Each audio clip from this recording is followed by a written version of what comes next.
ណាស់ស្រីមុំទៅជុំយួរស្រាក់ស្លៀកហូលអាវបាក់បន្សែងចាក់ជាយសក់សិតប្រាស្មាភាំងត្រាពព្រាយ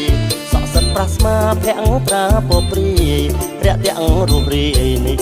យាយរបងរាក់ទាំងរស់រាយនេះយាយរបង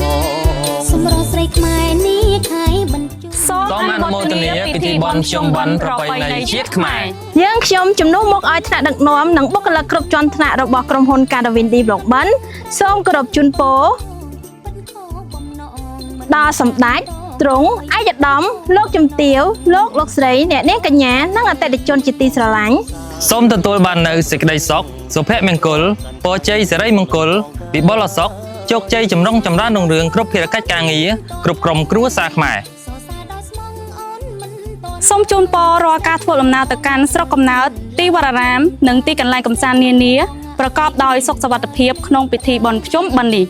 ពីយើងខ្ញុំជាបុគ្គលិកគ្រប់ជាន់ថ្នាក់របស់ក្រុមហ៊ុន Carvin Development សូមអរគុណតែប្រុងដោយបងប៉ុនពងឲ្យបានតែប្រុងដោយបងប៉ុនពងឲ្យបានស្រីកបកល្យានដូចអូនអញចឹង